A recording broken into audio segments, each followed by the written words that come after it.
Der barmherzige Samariter. Der barmherzige Samariter. Was ist denn das für ein Titel? Samariter. Was soll denn das heißen? Also, ein Samariter, das ist einfach ein Mann aus Samaria. Und Samaria, das ist eine Gegend in Israel, dort wo der Jesus gelebt hat. Also, ein Samariter ist einfach ein Mann aus Samaria, genauso wie wir Schweizer aus der Schweiz sind. Aber jetzt barmherzig. Was meint denn barmherzig? Also barmherzig heisst, dass jemand Mitleid im Herz hat. Der barmherzige Samariter ist also eigentlich einfach ein Mann aus Samaria, der Mitleid hat. Ja, und Mitleid braucht es da, glaube ich, schon. Schaut mal das Bild an. Der Mann, der auf dem Esel sitzt, also der sieht ja schon nicht gut aus. Der ist ja ganz grün im Gesicht. Ich glaube, dem ist schlecht. Und dann hat er noch einen Verband um den Kopf.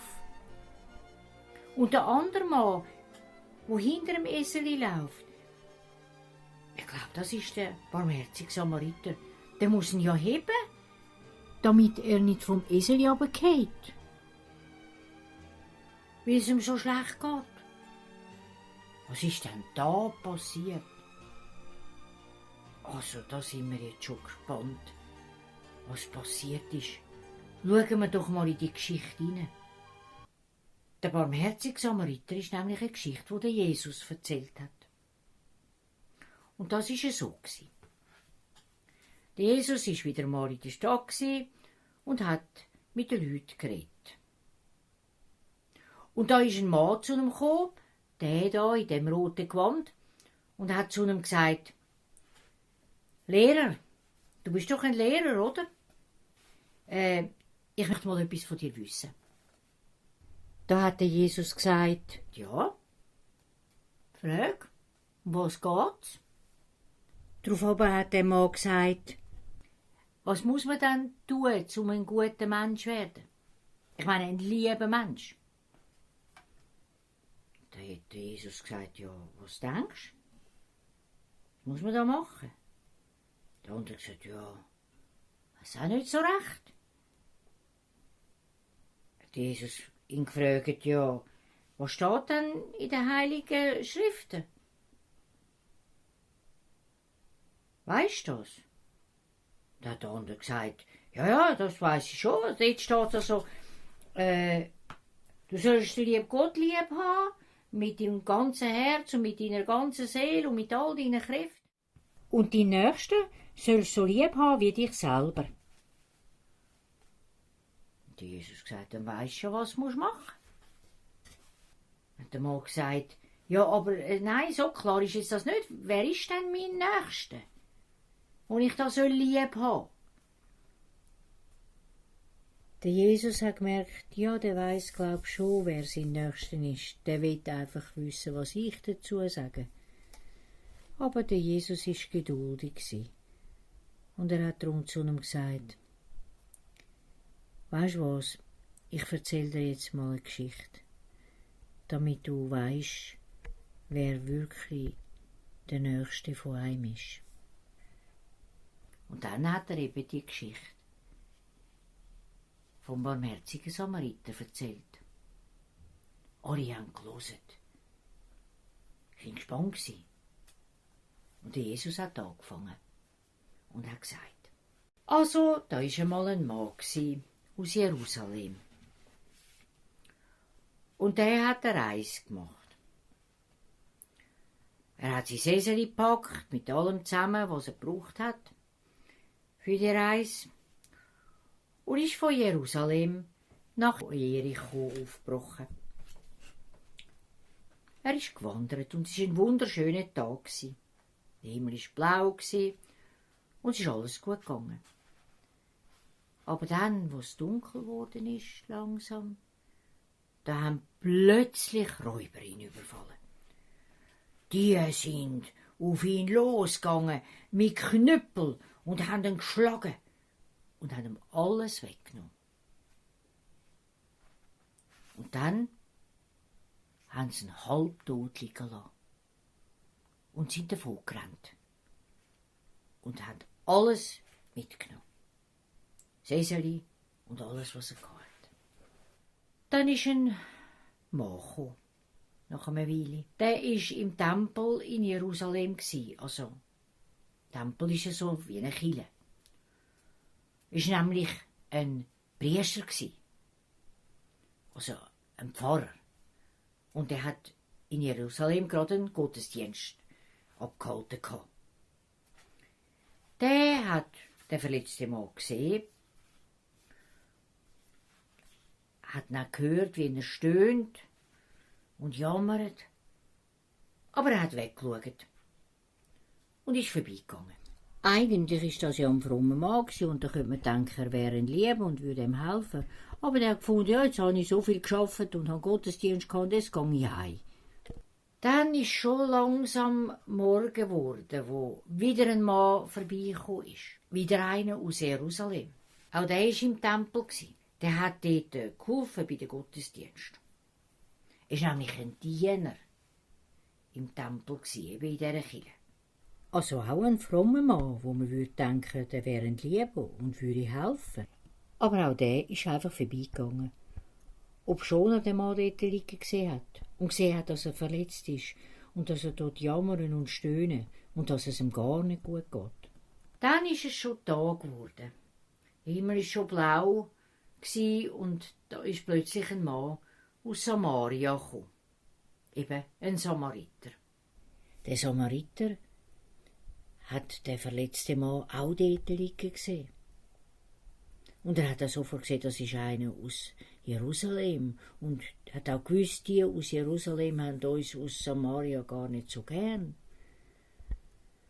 Aber er hat eben schon gesehen, dem geht's gar nicht gut. Dem geht's schlecht. Und er hat ihn auch stöhnen und jammern gehört. Und da hat er Mitleid bekommen. Er ist vom Eseli runtergestiegen und hat gewusst, dem muss ich helfen. Er ist einfach zu ihm hergegangen. Es war ihm gleich, dass jetzt der aus Jerusalem kommt und er aus Samaria ist und dass die aus Jerusalem die aus Samaria nicht gerne haben. Er hat einfach gesehen, ja, dem geht's nicht gut, dem geht's ganz schlecht, der ist verletzt, dem muss man helfen. Er hat sofort sein Verbandskörbchen genommen, wo er auch noch Medikamente drin hatte, und hat all seine Wunden verbunden.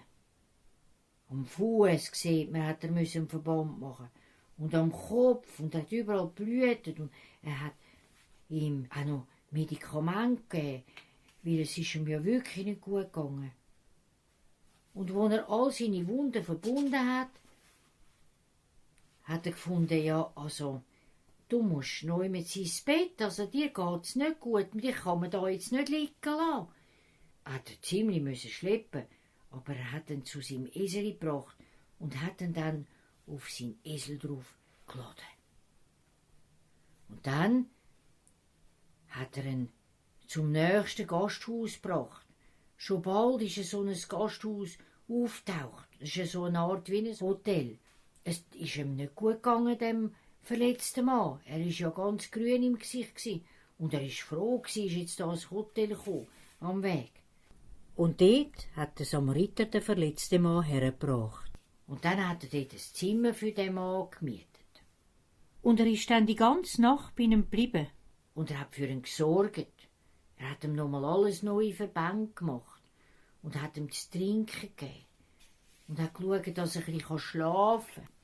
Als es dann wieder Morgen geworden ist, hat er halt weiter müssen, der Samariter.